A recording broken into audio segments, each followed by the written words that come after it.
الحمدللہ رب العالمین والصلاة والسلام علی سید المرسلین اما بعد فاعوذ باللہ من الشیطان الرجیم بسم اللہ الرحمن الرحیم۔ درود و سلام مل کر پڑھ لیجئے۔ الصلاۃ والسلام علیک یا رسول اللہ وعلی آلک و اصحابک یا حبیب اللہ۔ الصلاۃ والسلام علیک یا نبی اللہ وعلی آلک و اصحابک یا نور اللہ۔ نویت سنت الاعتکاف۔ نبی اکرم شاہ بنی آدم صلی اللہ تعالی علیہ وسلم پر درود و سلام پڑھنے کی بے شمار فضائل و برکات کتابوں میں درج کی گئی ہیں۔ انہی میں سے ایک فضیلت سماعت فرمائیے۔ فاروق اعظم رضی اللہ تعالی عنہ فرماتے ہیں، ان الدعاء موقوف بین السماء والارض، کہ بے شک تمہاری دعائیں زمین اور آسمان کے درمیان معلق یعنی لٹکی رہتی ہیں۔ حتی تصلی علی نبیک، یہاں تک کہ تو اپنے نبی علیہ الصلوۃ والسلام پر درود پاک پڑھے۔ تو جب بھی دعا مانگیں تو دعا کے شروع میں اور جب دعا ختم کرنے لگے تو ختم پر درود پاک ضرور پڑھا کرے کہ درود پاک کی برکت سے ہماری دعائیں قبول ہو جاتی ہیں۔ ایک مرتبہ جھوم کر درود پاک پڑھ لیں۔ صلی اللہ تعالی علی محمد صلی اللہ تعالی علیہ وسلم۔ پیارا محترم اسلام بھائیو، پچھلے جمعہ ہم نے عقائد کے تعلق سے کچھ باتیں سماعت کرنے کی سعادت حاصل کی تھی، اور عقائد میں سب سے پہلا عقیدہ اللہ تعالیٰ کے بارے میں ایک مسلمان کا عقیدہ کیسا ہونا چاہیے، اس پر روشنی ڈالنے کی سعادت حاصل کی تھی۔ اللہ تعالیٰ کے متعلق کیسا عقیدہ ہونا چاہیے، اس میں بہت ساری باتیں آتی ہیں، جن میں سے دو باتیں ہم نے سنی تھی۔ ایک تو یہ کہ اللہ ہے، اللہ ہے، کیونکہ بعض لوگ دنیا میں ایسے بھی ہیں جو اللہ کے ہونے کا انکار کرتے ہیں، کہتے ہیں اللہ ہے ہی نہیں۔ اور جو یہ کہتے ہیں کہ اللہ ہے ہی نہیں، اس فرقے، اس گروہ کا نام ہے دہریہ۔ کیا نام ہے؟ دہریہ۔ اچھا، تو ہم نے یہ سنا تھا کہ اللہ ہے، اور اس کی دلیل کیا تھی کہ جس طرح ہر چیز بنانے سے ہوتی ہے تو ہر چیز کا بنانے والا ضرور ہوتا ہے، اگر بنانے والا نہ ہو تو چیز نہیں ہوتی۔ تو جب چھوٹی سے چھوٹی چیز اور بڑی سے بڑی چیز اسی وقت ہوتی ہے جب اس کا بنانے والا موجود ہو، تو یہ ساری کائنات بغیر بنانے والے کے کیسے بن گئی؟ بغیر چلانے والے کے کیسے چل رہی ہے؟ تو ہماری دلیل ہی یہی ہے کہ جب چھوٹی سی کوئی چیز بغیر بنانے والے کے نہیں بن سکتی، خود بخود وجود میں نہیں آ سکتی، تو یہ اتنی بڑی کائنات خود بخود وجود میں کیسے آ سکتی ہے؟ اس کے لیے بنانے والا ہونا بہت ضروری ہے۔ امام اعظم رضی اللہ تعالیٰ عنہ کے زمانے میں یہی مسئلہ کچھ لوگوں نے اٹھایا کہ اللہ ہے ہی نہیں، اللہ ہے ہی نہیں۔ ایک بڑھیا دھاگا کاٹ رہی تھی، اس بڑھیا سے کسی نے پوچھا کہ تو کس کو مانتی ہے؟ اس نے کہا میں اللہ کو مانتی ہوں۔ اس سے لوگوں نے کہا کہ کیا اللہ ہے؟ اس بوڑھی عورت نے جواب دیا بے شک اللہ ہے۔ اس بوڑھی عورت سے کہا کہ تو نے کیسے جان لیا کہ اللہ ہے؟ تو نے کیسے جان لیا کہ اللہ ہے؟ اب پیارے اور محترم اسلام بھائیو، یہ دیکھیے کہ پچھلے دور کے بوڑھے حضرات کو بھی یہ معلوم ہوتا تھا کہ اللہ ہے اور اللہ ایک ہی ہے. اس پر سامنے والوں کو سمجھا دینے کی طاقت، قوت اور علم ہوا کرتا تھا. لیکن آج کے ہمارے بزرگ اسلامی بھائی ہوں چاہے نوجوان ہوں، ان سے اگر کوئی اس طرح کا سوالات کر لیتا ہے تو جواب دینے کی تاب نہیں لاتے، ان کے اندر علم ہی نہیں ہے. لیکن پچھلے دور کے لوگوں کا آپ انداز دیکھیں، یہ بوڑھی عورت کوئی عالمہ نہیں تھی، کوئی مفتیہ نہیں تھی، عام سی عورت تھی. دھاگا کاٹ کر اپنا پیٹ پالا کرتی تھی. پہلے چرخے چلا کرتے تھے نا. تو اس عورت، بوڑھی عورت سے جب کسی نے پوچھا کہ اللہ ہے تو اس کی دلیل دو، اس بوڑھی عورت نے کہا کہ اللہ کے ہونے پر دلیل مانگتے ہو تو لو، اس کی دلیل میرا یہ چرخا ہے. اللہ کے ہونے کی دلیل یہ میرا چرخا ہے. سوال کرنے والے نے کہا یہ عجیب بات ہے، میں دلیل مانگ رہا ہوں تو چرخا بتا رہی ہے. اس نے کہا عجیب بات نہیں ہے، ایک دم سادی سمپل سی بات ہے. اس نے کہا اچھا یہ چرخا کیسے دلیل بن گیا؟ اس بوڑھی عورت نے کہا دیکھو، اس چرخے کو چلانے کے لیے کوئی نہ کوئی ہونا ضروری ہے. چرخے کو چلانے کے لیے کوئی نہ کوئی ہونا ضروری ہے کہ بغیر اس کے ہوئے یہ چرخا چل ہی نہیں سکتا.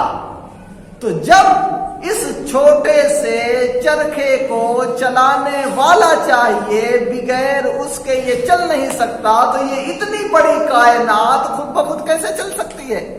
اس کو بھی تو چلانے والا چاہیے، اور وہ چلانے والا اللہ ہے. کتنی سادی اور کتنے سمپل انداز میں بات سمجھا دی. اس سوال کرنے والے نے کہا اچھا ٹھیک ہے، تیرا چرخا اللہ کے ہونے پر دلیل بن گیا. اب یہ بتا کہ اللہ کتنے ہیں؟ اللہ کتنے ہیں؟ ایک ہے، دو ہے، 50 ہے، 100 ہے، کتنے اللہ ہیں؟ اس نے کہا اللہ تو ایک ہی ہے، اللہ تو ایک ہی ہے. اس سوال کرنے والے نے کہا دلیل دو. کیا دو؟ دلیل دو کہ اللہ ایک ہے. اس بوڑھی عورت نے کہا اس کی دلیل بھی میرا چرخا ہے، اس کی دلیل بھی میرا چرخا ہے. وہ تھوڑا غصے میں آیا کہ یہ کیا بات ہے، تمام باتوں کی دلیل تیرا چرخا ہی ہو جائے گا کیا؟ تمام باتوں کی دلیل تیرا چرخا ہی ہو جائے گا کیا؟ اس نے کہا جی ہاں میرا چرخا ہی ہے. اس نے کہا وہ کیسے؟ اس بوڑھی عورت نے کہا دیکھو، اس چرخے کو میں چلاتی ہوں تو آسانی سے چلتا ہے. جب میں چلاتی ہوں تو آسانی سے چلتا ہے. جب تک اس چرخے کو ایک آدمی چلاتا رہے تو یہ چرخا برقرار رہے گا، یہ چرخا برقرار رہے گا. اگر اس کو چلانے والے 2 لوگ ہو جائیں، اگر اس چرخے کو چلانے والے 2 لوگ ہو جائیں تو ایک کہے گا کہ میں ادھر کو چلاؤں گا، دوسرا کہے گا میں ادھر کو چلاؤں گا. لہذا جھگڑا ہوگا، وہ ادھر چلانے کی کوشش کرے گا، وہ ادھر چلانے کی کوشش کرے گا، چرخا ٹوٹ جائے گا، چرخا ٹوٹ جائے گا. اسی طرح اگر اس دنیا میں 2 خدا ہوتے تو وہ کہتا کہ میں رات کروں گا، دوسرا کہتا نہیں میں دن کروں گا. ایک خدا کہتا کہ میں سورج پچھم سے نکالوں گا، دوسرا کہتا پورب سے نکالوں گا. ایک کہتا کہ میں اس بچے کو لڑکا پیدا کروں گا، ایک کہتا میں لڑکی پیدا کروں گا. ایک کہتا کہ یہ مجھے ماننے والے نہیں ہیں، میں ان کو رزق نہیں دوں گا، دوسرا کہتا نہیں میں ان کو رزق دوں گا. اب کیا ہوتا؟ لڑائی ہو جاتی. جب لڑائی ہو جاتی تو دنیا کا نظام درہم برہم ہو جاتا، دنیا کا نظام درہم برہم ہو جاتا. تو جس طرح ایک آدمی کے چلانے سے یہ چرخا بہترین رہتا ہے، ٹوٹنے سے سلامت رہتا ہے، اسی طرح دنیا کو چلانے والا بھی ایک ہے. کیوں؟ کیونکہ جب سے ہم نے آنکھ کھولی ہے آج تک یہی دیکھا ہے کہ سورج پورب سے نکل رہا ہے تو آج بھی پورب سے نکل رہا ہے، صبح قیامت تک نکلتا رہے گا، اور ڈوبتا پچھم میں ہے، مغرب میں ہے تو وہیں ڈوبتا ہے، کوئی دوسری جگہ ڈوبتا نہیں ہے۔ اللہ جس طرح اپنے ماننے والوں کو رزق دے رہا ہے اسی طرح نافرمانوں کو بھی رزق دے رہا ہے، ایک وقت کا رزق نہیں چھینا۔ تو اگر اس دنیا میں دو خدا ہوتے تو یہ دنیا کیا ہو جاتی؟ یہ تو ختم ہو جاتی۔ لڑائی جھگڑا جب خداؤں میں ہو جاتا تو پھر معاملہ ہی درہم برہم ہو جاتا۔ حالانکہ دنیا کا نظام ایک اچھے انداز سے چل رہا ہے، جس طرح سردی آتی ہے پھر گرمی آتی ہے، بارش کا موسم آتا ہے تو اسی طرح ہر سال آتا ہے۔ ورنہ تو ایک خدا کہتا کہ میں گرمی لاؤں گا، دوسرا کہتا نہیں میں سردی لاؤں گا۔ دو گھر میں آپ دیکھ لیں، ایک گھر میں میاں بیوی ہوتے ہیں تو کیا دونوں میں ٹکراؤ نہیں ہوتا؟ دونوں میں ٹکراؤ نہیں ہوتا، ہو جاتا ہے۔ باپ بیٹے میں ٹکراؤ ہو جاتا ہے، باپ بیٹے میں ٹکراؤ ہو جاتا ہے، بھائی بھائی میں لڑائی ہو جاتی ہے۔ تو جب اس طرح دو کے ہونے سے لڑائی ہو جاتی ہے اور معاملہ درہم برہم ہو جاتا ہے، تو اگر دو خدا ہوتے تو یہ دنیا کیا ہو جاتی؟ تباہ و برباد ہو جاتی۔ تو لہذا اس سے پتا چلا کہ اللہ ایک ہے، اللہ ایک ہے۔ اچھا، تو پہلا عقیدہ ہمارا یہ تھا کہ اللہ ہے، اللہ ہے۔ دوسرا عقیدہ تھا کہ اللہ ایک ہے، اللہ ایک ہے۔ کفار کو دیکھ لیں، ایک اللہ کی پوجا نہیں کرتے، ایک اللہ کی پوجا نہیں کرتے۔ جس کے اندر طاقت دیکھی اسی کو اپنا بھگوان بنا لیا، جس کے اندر کوئی طاقت دیکھی اسی کو اپنا معبود بنا لیا۔ لیکن اسلام ہمیں صرف ایک خدا کے ہونے کا درس دیتا ہے کہ اللہ کے سوا کوئی عبادت کے لائق نہیں ہے۔ لیکن پیارے اور محترم اسلامی بھائیوں، یہ جو جمعہ میں بیان ہوتا ہے نا، یہ اپنے عقائد کو سمجھنے کے لیے اور اپنے ایمان کی سلامتی اور ایمان کو مضبوط کرنے کے لیے بیان کیا جا رہا ہے۔ حالانکہ آپ دیکھتے ہوں گے جمعہ میں بزرگان دین کے عنوان پر بیانات ہوتے ہیں، کسی مسجد میں چلے جاؤ تو کسی موضوع پر ہوتا ہے، کسی موضوع پر ہوتا ہے، لیکن سب سے بنیادی چیز جو ہے وہ ایمان ہے۔ ایمان کے تعلق سے کہیں بیان آپ نے نہیں سنا ہوگا۔ کونو ما صادقین تو آپ نے سنا ہوگا کہ سچوں کے ساتھ ہو جاؤ، لیکن سچوں کے ساتھ کس طرح ہونا ہے اس کا طریقہ کسی نے نہیں بتایا ہوگا۔ یہ جمعہ کے بیان میں انشاءاللہ ہم کوشش کریں گے کہ کونو ما صادقین، سچوں کے ساتھ ہونے کا مطلب کیا ہے اور کس طرح ہوا جائے، کیونکہ جب بندے کا عقیدہ، بندے کا ایمان ہی درست نہیں ہوگا تو سچوں کے ساتھ ہونے میں کوئی فائدہ نہیں ملتا۔ آپ بہت بڑی ڈگری لیے MBBS ڈاکٹر ہے، آپ اس کے ساتھ رہیں تو کیا وہ آپ کو فائدہ دے گا؟ نہیں دے گا نا۔ جب تک وہ علم جس علم کو اس نے سیکھا ہے اس سے سیکھنے کی کوشش نہ کریں آپ۔ جب وہ علم آپ کو سکھا دے گا، آپ بھی ڈاکٹر بن جائیں گے تو پھر آپ کو فائدہ ہوگا نا۔ ورنہ آپ ساتھ رہتے رہیں 10 سال 20 سال 30 سال پوری زندگی اس کے ساتھ گزار دیں تو کیا آپ کو یہ تو معلوم ہو جائے گا دوائی کا نام تو معلوم ہو جائے گا، لیکن کس مرض کی کون سی دوا ہے یہ معلوم نہیں ہوگا۔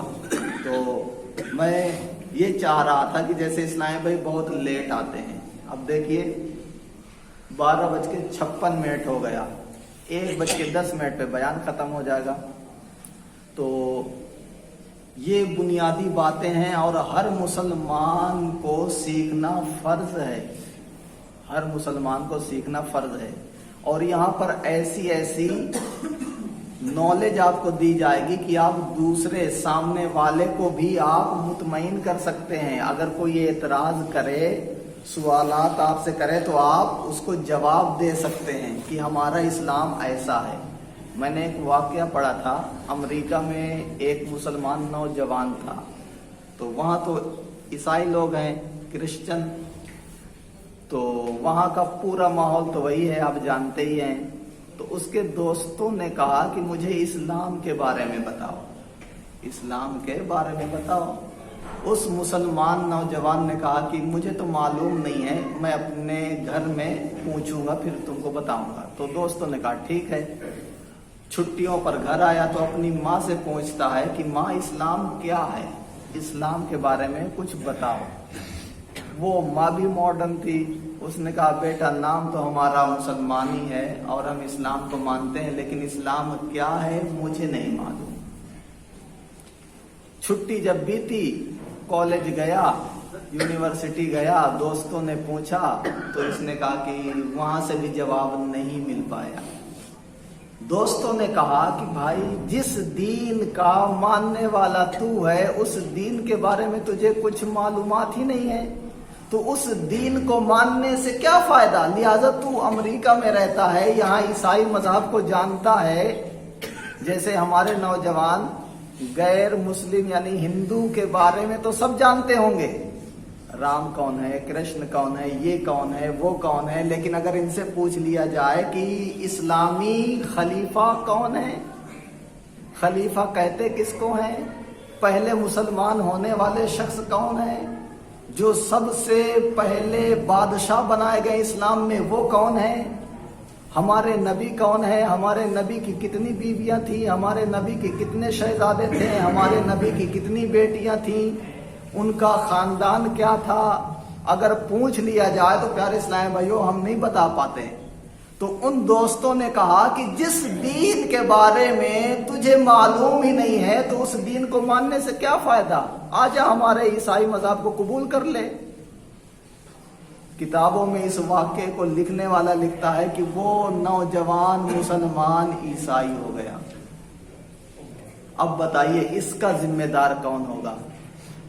آج تو ہمیں بہت برا لگتا ہے، یہ باتیں آپ کو یقیناً کڑوی لگ رہی ہوں گی، اور جو میں کہنے والا ہوں یقیناً آپ اس پہ راضی نہیں ہوں گے، لیکن پیارے اسلام بھائیو اگر یہی ہمارا طرز عمل رہا نا تو ہماری اولاد تو کچھ نہیں جانے گی، وہ پھر غیر مسلم اور دوسرے مذہب کے ماننے والے ہو جائیں گے، اور اسلام کا جو نام تھا نا، لیبل تھا، وہ ختم ہو جائے گا۔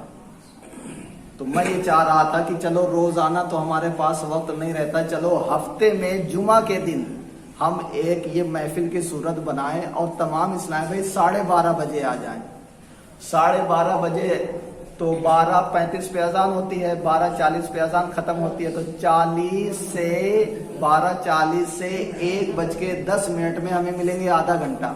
ہم ہفتہ وار آدھا گھنٹہ یہ گویا کہ کلاس کر لیں، کیا کر لیں؟ تو ابھی آپ کو بہت کچھ سیکھنے کو ملے گا۔ دیکھیے عقائد، آپ دوسرے سے بیان سنیں گے نا تو عقائد کے بارے میں تو بتا دے گا، لیکن اس کی حکمتیں نہیں بتائے گا۔ الحمدللہ میری اس پر کتابیں ہیں، 5 نمازوں کی حکمت، انشاءاللہ اگلے ہفتے میں آپ کو دکھاؤں گا۔ 5 نمازوں کی حکمت۔ اعتراض ہوتا ہے کہ 5 نمازیں اسلام نے کیوں فرض کر دی، اس کی لاجک کیا ہے، اس کی علت کیا ہے، دلیل کیا ہے، کیا سبب ہے کہ اسلام نے 5 نمازیں فرض کر دی؟ حالانکہ غیر مذہب میں دیکھیے صبح عبادت کر لی، شام میں عبادت کر لی، بس فری، لیکن اسلام یہ 5 نمازیں کیوں فرض کیا؟ 2 نمازیں فرض کر دیتا۔ اسی طرح نماز پڑھتے ہیں تو صبح کی نماز میں 4 رکعت، ظہر کی نماز میں 12 رکعت، عصر میں 8 رکعت، مغرب میں آؤ تو بھیا 7 رکعت، عشاء میں آؤ تو 17 رکعت۔ یہ اتنی مختلف کیوں؟ ہر نماز میں 4 رکعتیں ہوتی، 2 رکعتیں ہوتی، اس کی کیا حکمت ہے؟ تو اس پر میری مکمل تصنیف ہے، کتابیں ہیں، 5 نمازوں کی حکمت۔ اچھا پھر نماز میں ہم ثنا پڑھتے ہیں، ثنا کیوں پڑھی جاتی ہے؟ سورہ فاتحہ پڑھتے ہیں، سورہ فاتحہ کیوں پڑھی جاتی ہے؟ سورت ملاتے ہیں، کیوں ملاتے ہیں؟ رکوع کرتے ہیں، رکوع کیوں کرتے ہیں؟ سجدہ کرتے ہیں، سجدہ کیوں کرتے ہیں؟ 1 رکعت میں 1 رکوع اور 2 سجدے کرتے ہیں، تو جس طرح 2 سجدے کرتے ہیں اسی طرح 2 رکوع بھی ہونا چاہیے، بات بنتی ہے نا؟ یا جس طرح 1 رکعت میں 1 رکوع ہوتا ہے تو 1 سجدہ بھی ہونا چاہیے، 1 رکوع 2 سجدہ، یہ کیوں؟ ان تمام چیزوں کی علتیں ان کتابوں میں نے لکھی ہیں اور عام فہم سادہ انداز میں. اسی طرح اللہ کے متعلق اللہ جھوٹ بول سکتا ہے بعضوں نے کہا، تو بھائی عقیدہ ہمارا یہ ہے کہ اللہ جھوٹ نہیں بول سکتا. کیوں نہیں بول سکتا؟ علت کیا ہے؟ اللہ اولاد سے پاک ہے. ہم دیگر مذہبوں کے بھگوانوں کو دیکھتے ہیں تو ان کی اولاد ہے، ہمارے اللہ کی نہ اولاد ہے، نہ بیوی ہے، نہ باپ ہے. ایسا کیوں؟ ہم کہتے ہیں کہ ہمارا اللہ مکان سے پاک ہے. یہ نہیں کہہ سکتے کہ اللہ یہاں ہے. بعض لوگ کہتے ہیں نا اوپر والے کا کرم ہے. اوپر والا نہیں کہنا چاہیے کیونکہ اوپر والا کہنا کفر ہے. تو ہم اوپر والا کیوں نہیں کہہ سکتے؟ ہمارا رب دکھتا کیوں نہیں ہے؟ بت تو دکھتے ہیں. ہمارا رب اللہ جو ہے ہم جس کو مانتے ہیں تو یہ دکھتا کیوں نہیں ہے؟ اس کی کیا علت ہے؟ کیا ریزن ہے؟ کیا سبب ہے؟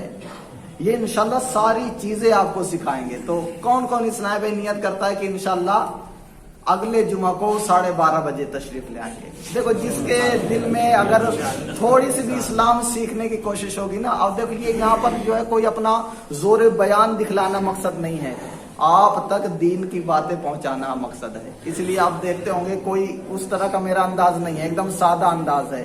اور میں ایسے انداز سے سمجھانے کی میری کوشش ہوتی ہے کہ ہر اسلامی بھائی کو سمجھ میں آ جائے. جو تھوڑا موڑا بھی جانکار ہو نا اس کو بھی سمجھ میں آ جائے، جو ایک دم زیرو ہو اس کو بھی سمجھ میں آ جائے. تو انشاءاللہ ہم یہ عقائد کو بھی لے کے چلیں گے، پھر اس کے بعد مسائل بھی لے کے چلیں گے. اب دیکھیے ہم نماز پڑھتے ہیں، نماز کی 6 شرائط ہیں. کتنی ہیں؟ 6.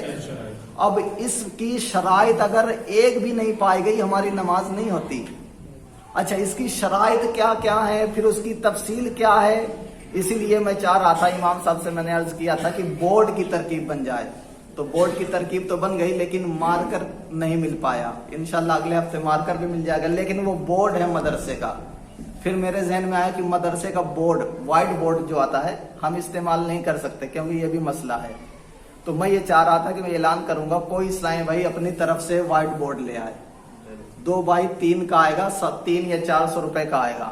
اگر وائٹ بورڈ آ جائے گا نا تو میں لکھ کر آپ کو سمجھاؤں گا، پھر آپ اس کی پکچر بھی فوٹو بھی کھینچ لیں اور اپنے اندر اپنے پاس محفوظ رکھیں تو آپ کا یہ سبق نما ہو جائے گا کہ کبھی ضرورت آئے تو آپ اس کو پڑھ لیں گے. اچھا میں ہندی میں لکھوں گا، اردو میں نہیں، تاکہ سب کو سمجھ میں آ جائے.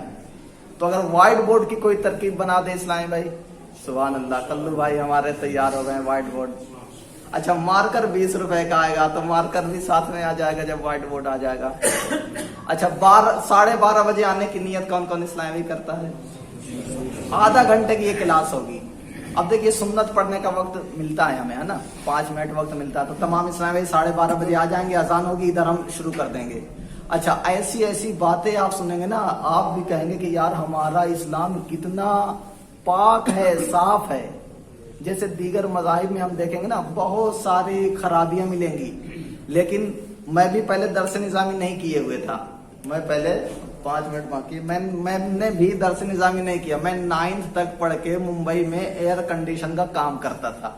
میں اپنی بتاتا ہوں، مجھے یہ محسوس ہوتا تھا یار یہ عالم لوگ دین کو چلانے والے، یہ دین میں فرقہ پسندی اور یہ ٹکراؤ ایک دوسرے کی جو ہے غیبت چگلی لڑائی جھگڑا دیوبندی وہابی، تو یہ اس کے خلاف تو اس کے خلاف، یار یہ کیا کریں گے دین کو چلانے والے؟ اس سے اچھے تو ہم ہی ہیں معاذ اللہ. ایسا مجھے وسوسہ آتا تھا. میں نے 4 سال ایئر کنڈیشن کا ممبئی میں کام کیا. پھر اس کے بعد دعوت اسلامی کا مدنی ماحول ملا تو مجھے اردو بھی پڑھنی نہیں آتی تھی، قرآن پاک بھی پڑھنا نہیں آتا تھا. مگر جب ماحول میں آیا دعوت اسلامی کے تو ایک جذبہ ہوا یار مجھے قرآن پڑھنا نہیں آیا. تو 20 سال کی عمر میں نے قرآن پاک شروع کیا. الحمدللہ اللہ کا کرم ہوا. کہتے ہیں نا کہ جب ذوق اور شوق ہوتا ہے تو وہ خود ہی رہنمائی کرتا ہے. آپ جھوٹ مانیں گے یقین نہیں ہوگا آپ کو، لیکن اب اللہ کا کرم تھا کہ کیا تھا، اللہ کا کرم ہی مانیں گے. 1 مہینے میں نے قرآن پاک پڑھنا سیکھا ہے. 1 مہینے میں قرآن پاک میں نے پڑھنا سیکھا ہے.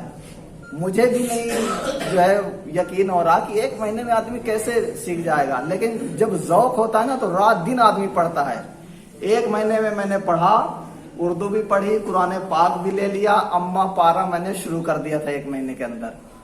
اچھا پھر میں نے پڑھائی شروع کی تو درس نظامی ہوتا ہے 8 سال کا. عالم کورس کتنے سال کا ہوتا ہے؟ 8 سال کا. تو میں نے 3 کلاسیں 1 سال میں پڑھی ہیں. اب یہ میرا ہی کمال نہیں ہے، استاد کا بھی کمال ہوتا ہے کہ استاد پڑھانے والا ہو.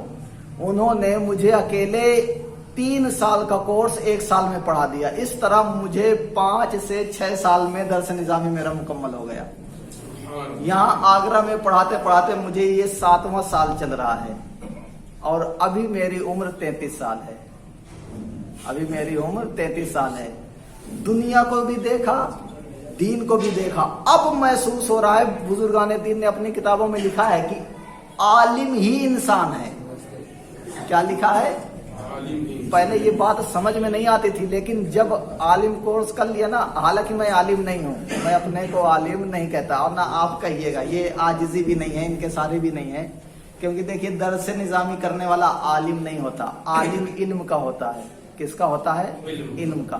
تو میرے پاس اتنا علم نہیں ہے، بس کام چلاؤ ہے. اچھا تو جب عالم کورس کر لیا نا، تب پتا چلا کہ واقعی میں انسان عالم ہی ہوتا ہے. کیونکہ جس کو اللہ کی معرفت ہی نہ ہو، رسول کی معرفت ہو نہ ہو، دین کی معرفت نہ ہو، تو وہ کیسے انسان ہوگا؟ وہ تو جانور ہے. جیسے جانور کھاتے پیتے چلتے پھرتے اٹھتے بیٹھتے سوتے جاتے ہیں، ویسے ہم بھی کر رہے ہیں. لیکن انسان کا مقصد کیا ہے؟ وہ عالم کورس کرنے کے بعد آتا. تو بڑی بڑی کتابیں ہم نے پڑھی ہیں. میں نے فیضان مدینہ میں بسم اللہ پر 6 مہینے بیان کیا تھا. بسم اللہ الرحمن الرحیم پڑھتے نا، 6 مہینہ میں نے بیان کیا تھا. انشاءاللہ اگر آپ کا ذوق سلامت رہا، آپ نے ساتھ دیا، تو انشاءاللہ یہاں بھی شروع کریں گے. اب بسم اللہ تو ہم نے پڑھ لی.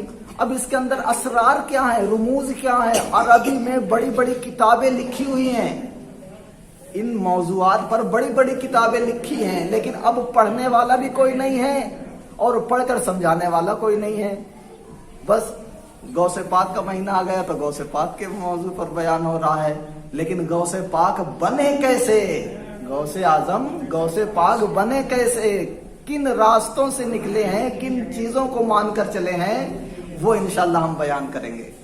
تو نیت ہے انشاءاللہ اگلے جمعہ سے 12:30 بجے انشاءاللہ آدھا گھنٹے کی ہماری یہ کلاس ہوگی. انشاءاللہ ہم زیادہ سے زیادہ لے کر چلیں گے. اور یہ علتیں ایسی ہوں گی، یعنی ریزن کیا بولتے ہیں، دلیل کے ساتھ مسئلہ. اب دیکھو ہم نے 2 مسئلے پڑھے نا، اللہ ہے اس پر دلیل.